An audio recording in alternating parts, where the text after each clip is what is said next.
Okay, so what we are going to do now is look at the internal assessment. And remember last week we looked at the external assessment. So we're just going to focus now within the organization, which is these factors. So everybody should have spent some time trying to determine the kind of factors that would occur within an organization. So what we are saying here, the focus will be on the strengths and weaknesses, which is different to when we did the external audit. We looked at the opportunities and strengths, and we have their vision and mission and the context of an organization, whether you're creating a new one or an old one. We need to be able to have some kind of vision and mission, and everybody here should have knowledge of what a vision is and what a mission is also. So one of the things about organizations that you would remember from your first year introduction to management, there are 4 key functions of management, which are planning, organizing, leading, and controlling. And then you have decision making that is all part of that process also. So you have what we call then functional structures.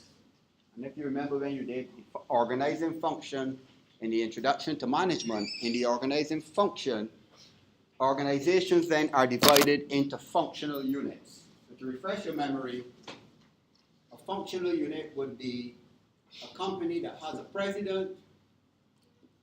You then have a vice president, and you have then what we call functional units. So what are these functional units? Give me some examples of functional units. Right, you have the accounts department,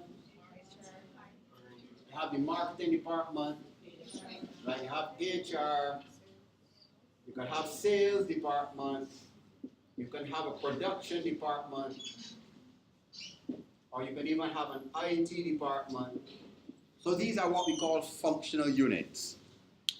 So when we start to look at an organization, we start to look internally at its strengths. The strengths could relate to sales, could relate to profitability, it could relate to the quality of staff, the performance of staff, the quality of IT, right? So the internal strengths relate to a lot of the factors in an organization. Culture could be the strength of an organization.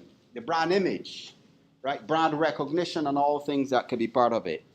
But the point we are saying here, they will all relate to the organization, the type of business, and the structure of the business. So one of the things you need to make a note about would be the type of business that we are talking about. So can anybody give me an example of different types of businesses that you could have? Yes, Amy? You could have a retail business, right? You could have retail. You could have manufacturing. You could have finance.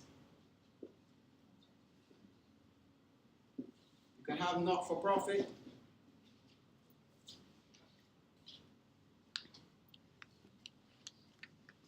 You could have the current modern types of businesses. What do you call these modern types of businesses? Some people call it the .com, online-based businesses. So when we talk about the business model, these are some of the things that help us determine the type of business model. So if a company is a manufacturing business versus one that is into service like finances, that is going to be significant even in the assessment, internal assessment. And when we get to finances, we're going to see why it's also very important to finances. So what might be some of the significant differences between a business that is manufacturing versus one that is services? What? Sorry? Which one? Which one might have higher supply costs? Right. So in manufacturing, you're generally going to find supply costs substantially high because you're in the process of manufacturing stuff. And why might the supply so important, be so important in a manufacturing business? My friend, what here? Why might supply costs be substantially higher in manufacturing? Right. What items? What do we call it? Raw materials, right. So you need to buy raw materials to manufacture or produce whatever good or product you're going to sell to customers. But in the financial services, they don't necessarily have to buy a product to give you. What do they? They buy something, but what kind of services are offered in a financial institution?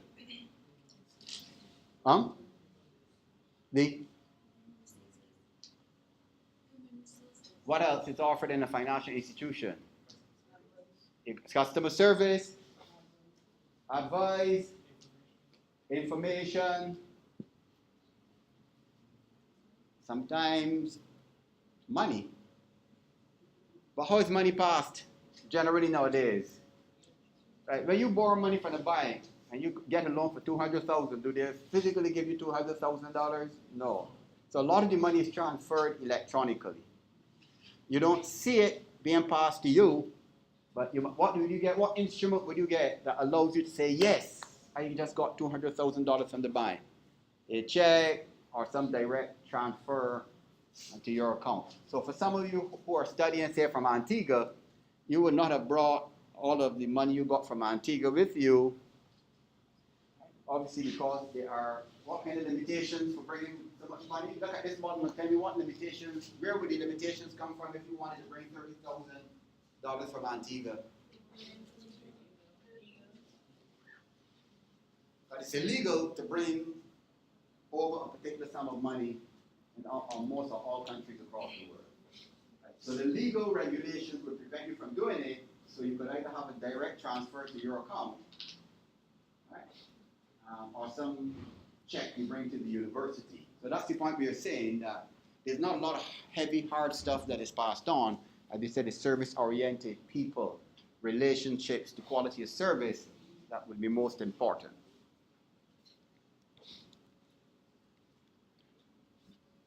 So we use these terms, I gave you these terms last time, the issue of competence and a distinctive competence. So when we are looking internally, we are concerned about how can a company become distinctively competent. And we said that is where it is given an edge. So why did we say a company wants to become distinctively competent?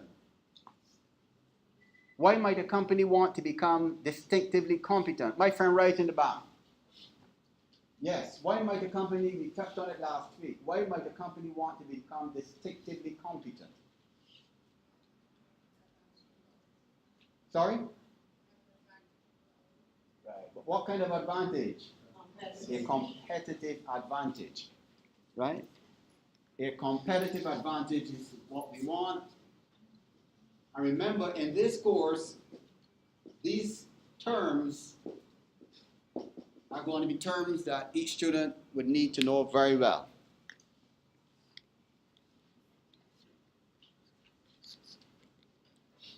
And again, David, we touched on this either last week or before, the resource-based view versus the industrial organization. I touched on it, right? So somebody now tell me, how do we distinguish? A little louder, please.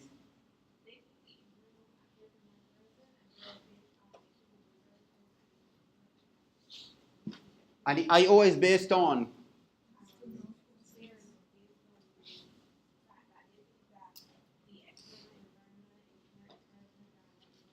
Correct. When it comes to competitive advantage. So she's correct, very well. Well done. She's saying the resource-based view is based on the premise that the internal resources are much more important than the external in getting a competitive advantage, whereas the industrial organization approach says, no, all of those external forces are much more important in you trying to develop a competitive advantage. So which author is noted for focusing on the external environment? Which author is one of but actually pioneer of a lot of the factors and tools that we use in the IO? Who is that person? Right, Michael Porter. And even in value chain analysis, he's actually the guru behind the concept of the value chain analysis. So you have your physical resources, human, organizational, and we said those resources under RBV must be rare, not easily imitated, and not easily substituted. We're going to deal with ratio analysis. Every year you will get a question in the exam on financial ratio analysis, but I normally deal with that as a separate lecture, so we won't deal with that, but it's part of the internal assessment of an organization. So the first thing we say, the IFE ratings are similar to the ratings we have for the CPM. So that's the first thing we note. The major strength, 4, minor strength, minor weakness, and major weakness. So let's look at this IFE. So the other thing that is easy about the IFE is that it is generally similar to the EFE. So all the things we spoke about for the EFE are relevant for the IFE. The only difference is that you would then have, right, you focus on the internal strengths and the internal weaknesses. So where do these come from? How do I determine where my strengths and weaknesses are? How do I determine that?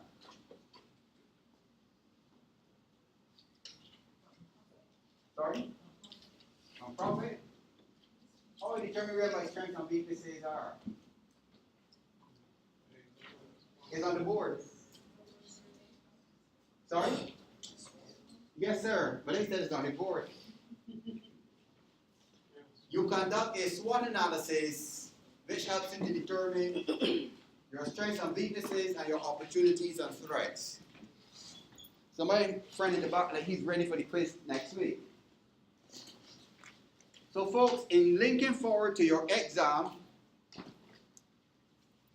one of the things you need to know, the case you have, you will have to be doing all of these things. A person analysis, you have to do an external assessment where you do a person analysis, 5 forces analysis, SWOT analysis, because the only way you're going to be able to develop, and you actually have to construct EFEs and IFEs and CPM. Your team, you have to construct them yourselves based on the financial information presented in the cases. But the only way you can construct your EFE and construct your IFE and CPM, you need to do your environmental assessment first, the PESEL, that allows you to do the OT of the SWOT, and you do the internal assessment to be able to do the SW of your SWOT. And then based on your SWOT analysis, you identify the most important factors that you want to put in the EFE and IFE. So folks, the key thing I'm saying to you, when you are preparing your cases, only choose maximum 5 factors per section. Meaning only 5 weaknesses maximum and only 5 strengths maximum. Right? Please do not go and do 11 or 12 strengths and 11 or 12 weaknesses. That's really going to be too much for you to do a proper presentation. So 5 maximum strengths for the IFE and 5 maximum weaknesses. Same thing for the EFE. You do 5 opportunities and 5 strengths. For the CPM, maybe a maximum of 7, right? So that as you present, you don't have too many factors that you need to try to analyze. So everybody, same thing, the weights determine importance, the ratings determine, in this case, the extent to which the company has a major strength or minor strength or major or minor weakness. So for this IFE, what things will you focus on for your strengths? What things would you focus on for your strengths in this IFE? Anybody? Right, global brand recognition, 0.07.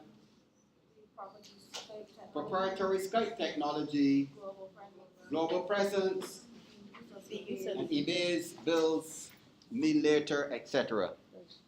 So the question is, folks, when we say proprietary Skype technology, what does the word proprietary mean? When we say something is proprietary, what does it mean?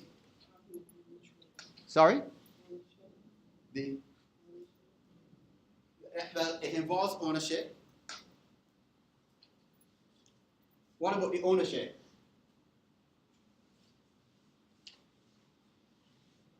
Trading. Sorry? Trading. Trading, when something is proprietary, it has to do with ownership, but what kind of things are associated with what we call then proprietary assets?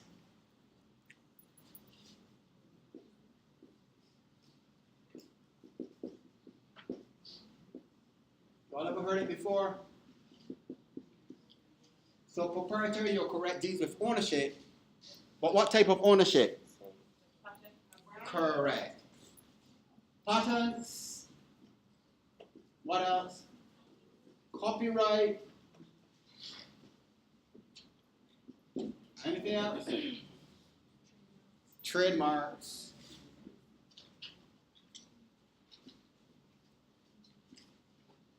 So patents, copyrights, trademarks are what we call proprietary assets. So why are proprietary assets so important to a business?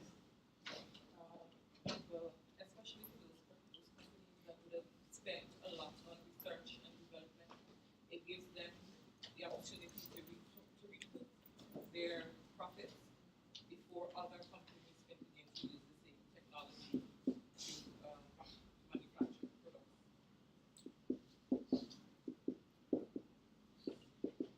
So she's saying there was a heavy investment in R&D, hence they need to be able to recoup. So how would the proprietary nature of the asset allow them to recoup? What would it do? What It is, gives that company sole right to use whatever the technology is for a specific period of time.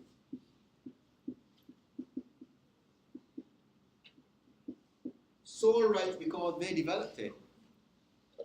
So they own it. So the only way in which you'll be able then to gain access is by licenses, agreements that you have to pay me to use it. What's the biggest threat to proprietary assets? The biggest threat to proprietary assets? What's that? When we say it's already out, what's the biggest threat?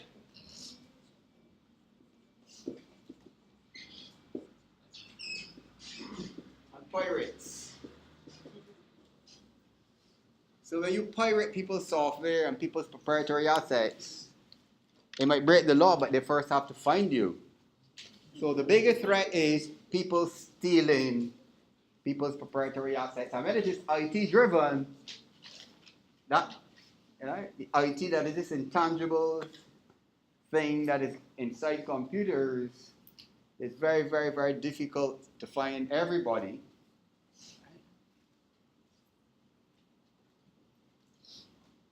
So what's the source of all of this? The proprietary asset. As you said, you R&D. What's the source of creating patents, copyrights, and trademarks?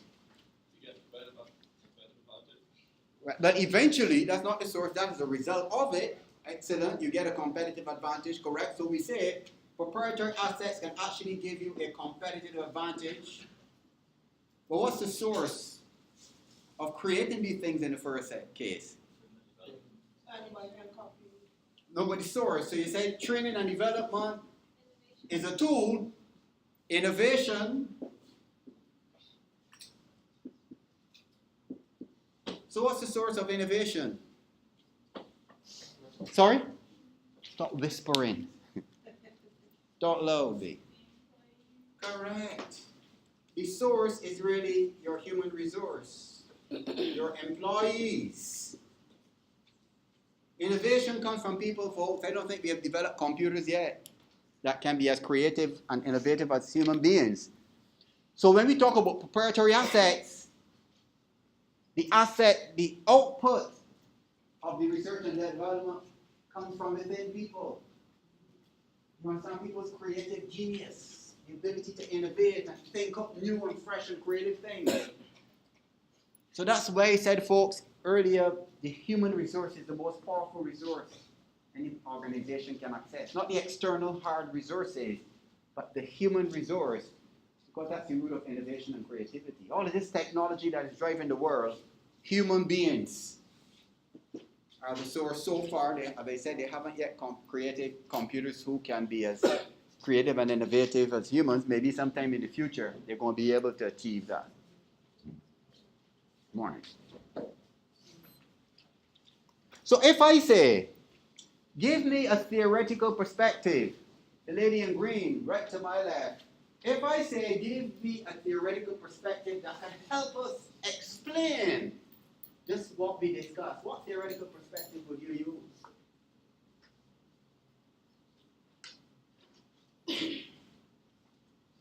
My friend here, if I say, what's your name? John, give me a theoretical perspective that will help us to explain and understand just what we talked about with these proprietary assets. What would you say, John? If you ask me a question, are you telling me? Huh? Right. I let students, when I give you a segment to tell me with confidence, and she's correct. The resource-based view is the theoretical perspective. Why? What does the resource-based view say? The internal resources are more important. Your internal resources are more important to gain a competitive advantage. And then there are three key dimensions of the resource-based view, which are resources must be rare, not easily,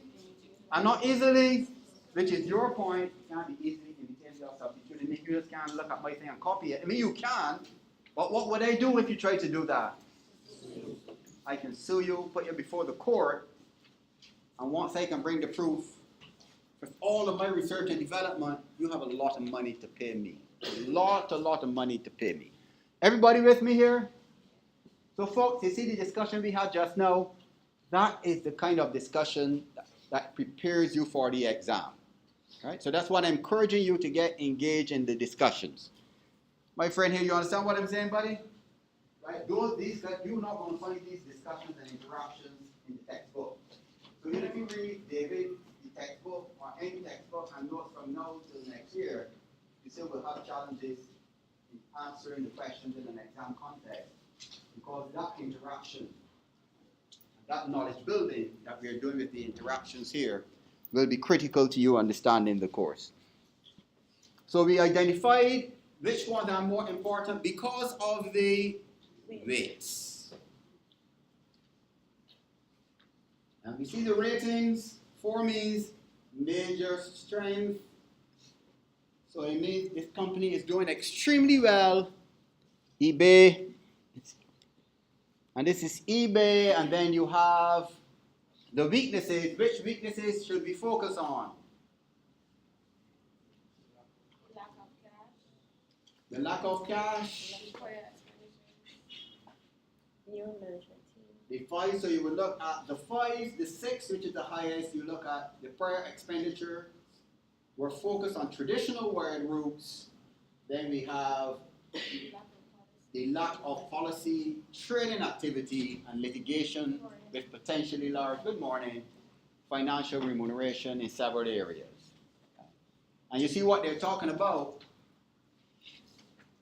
Intellectual property, technology infringements, trading of pirated and counterfeit goods, etc. So what is it telling us eBay was doing, Emmy? eBay was cheating the system and stealing people's stuff. Hence, people were doing just what we said. I forgot your name. Why can't remember your name? Yes, Kate Donna, I remember all the time now. As Kate Donna said, people steal stuff and they have been caught. eBay was caught and people sued them, and that's why they say that the litigation with potentially large remuneration, meaning they had to pay people money. Yes, please. All right, I'll go back. So the rating says it is major or minor weakness. Right, which means that the infringements were not very, very serious, because if it was a major weakness, meant they had to pay out real big, substantial amounts of money. So folks, the numbers interpretation will be very important. What a number of students do, even when they are presenting the cases and in the exam, this is what they say. Oh yes, eBay, the second highest important weakness related to litigation, and eBay got a rate, it is a minor strength, a minor weakness, sorry. That's what they say, and it's a minor weakness, and end there. But that doesn't tell me anything. What are the implications of it being a minor weakness? Right? A minor weakness means the litigation had a moderate payout of monies, because if it was a major weakness, it means that there was a big, substantial breach, which means they had to pay out multi-millions of dollars. So you need to distinguish a major weakness from a minor weakness. So don't just say to a minor weakness. That's just a part. You will get marks, but not as much marks as a student that will go on to show that the infringement was not very, very substantial. If not, they would have had to have paid much more monies, and hence a 1 would have reflected, the rating of 1 would have reflected that major breach. So you want me to go over, no problem. Which aspect you want me to go over? Right, but the ratings are standard. A4, the 4 and 3 relate to the strengths, right? And the 2 and 1 relate to weaknesses. Right, so when you're talking about the strengths in an IFE, it relates to ratings of 4s and 3s. So a 4 means it has a major strength in this case. So it is saying the value proposition encompasses a variety of exchange mediums and products. Right? So it is saying that is a major strength for eBay. Right? And it says it also has a strength with the proprietary Skype technology with strong long-term expected growth. So that's a strength for them, a major strength. And there are only 2 minor strengths, which means they're really doing well in terms of their strengths. So they're saying the global brand recognition, which means that all over the world, in different continents, when you say eBay, people know, yes, I know what it is. Right? And they're saying that's a major strength. With the weaknesses is where you will get the 1s and 2s, because the 1 says there's a major weakness that faces eBay internally. And if it was a 2, it says, yes, eBay has a weakness, but it's not really very substantial. It's a minor weakness.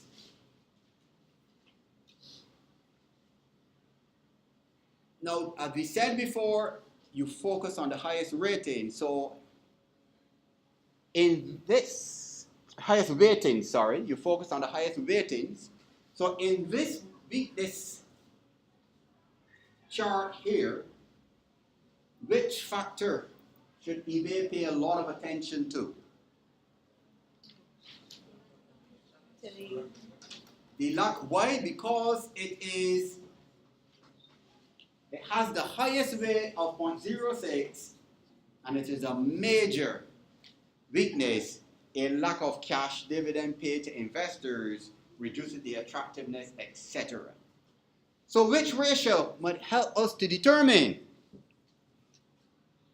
what is being paid to shareholders? Which ratio helps us to determine what is being, is it the debt to equity? Which ratio? Sorry?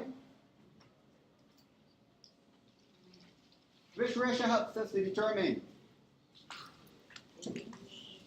the benefit shareholders will get? Sorry? Mm-mm. Sorry? Which is the earnings per share. So why is earnings per share a good ratio to use to determine how shareholders benefit? Earnings per share would look at, How much of the money that's in the company pay out to the shareholders? right, it determines at the end of a particular financial year in for-profit companies how much dividends will be paid or the percentage that will be paid to shareholders. And who determines that, or what generally determines the payout? Who and what determines the payout? Yes, Amy, I see you want to tell me. Sorry? Who? Who and what determines the payout? Mm-hmm. In there, who and what determines the payout when it looks at earnings per share at the end of the financial year? My friend is that. Yes. Yes, you, yes. Sorry? So which higher management? The board of directors. The president can't make that decision because you're talking about shareholders. So it's the board that is accountable to the shareholders, and the president most likely will be some ex officio member. So we know who, the board of directors, and then what generally would help them to determine the percentage payout. Yes, the profitability. The profitability of the company. And what would companies do in terms of profitability that helps them determine what will be paid at the end of the year, right? What kind of decisions will be made that would allow a board at the end of the financial year to make a decision, yes, you pay this. And this happens at the beginning of the financial year when you are doing your budgets. Right. And doing your budgets, what decisions will be made then by the company? After everything is Excellent. The board of directors would then determine what profitability is desired, and based on the level of profitability, what rate of dividends will be paid. So if the company does not reach a particular threshold of profitability, no dividends are paid. So the board of directors will determine if profitability is increased by 20%, this is what you pay. 15%, 10, 5, and if you do not reach the minimum threshold, no dividends are paid. And you inform your shareholders, we did not meet the profit target, no dividends. So in times of crisis and challenges for business financially, who still gets paid? Their shares. Who still gets paid their shares? The shareholders? It's not the shareholders. You have common shareholders, and then you have preference.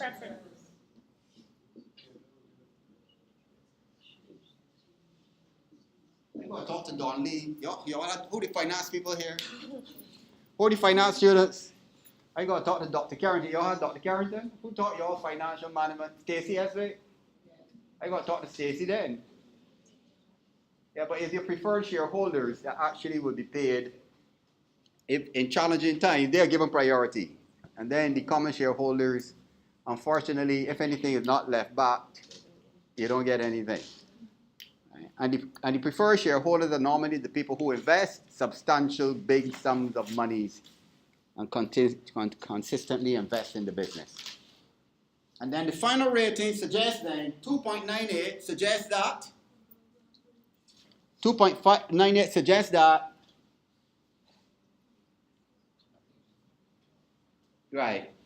Let's get on. They say that the company is performing above average. Right? It's performing above average.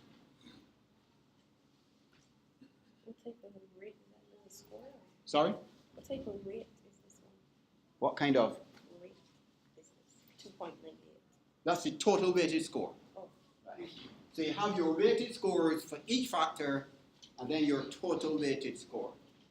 So you look at each weighted score to help you to determine the factors that are most important, and then at the final end, you look at your total weighted score to determine how is this company doing overall in terms of the strengths and weaknesses, or in terms of its internal environment. Right? So it's not bad, it's near 3, so the company seems to be doing moderately well. So the 3 areas that they will have to focus on would be these 3 with the ones, but it's the 0.06 that is most important. The 0.04s, the lowest, right, there's still a 0.03, right? So 0.04s are still things that you need to pay attention to, but it's the 0.06, the lack of dividends paid to investors. And the main concern there for this company would be, what would be the main concern for the company when it comes to the lack of cash dividends paid?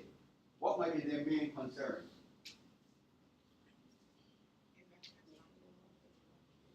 Yes, investors backing out, investors selling their shares, or share value falling, because in these kind of high-tech companies, they need, especially public companies, they need people to invest monies for development of plant and equipment and the systems and processes. Anybody, any questions on it? Everybody generally comfortable with the EFE? Now we're going to move on to an area. The email I sent out, I said that the value chain analysis is one of the most critical, and I stress one of the most critical areas or tools utilized in this course, and it permeates, the value chain analysis permeates many areas of business strategy and policy. So it's not an area of the course that you cannot pay attention to, right? All students need to pay attention to it, and that's why I said in the notes that I wanted you to pay some attention to preparing for it in advance. So what we do, we'll take a 5 minutes break. It's 9:18. We'll take a 5 minutes break. 9:18, 9:20. Right. So we come back about 9:25. Go and stretch your feet. 9:25 on the dot. We start again looking at the value chain analysis.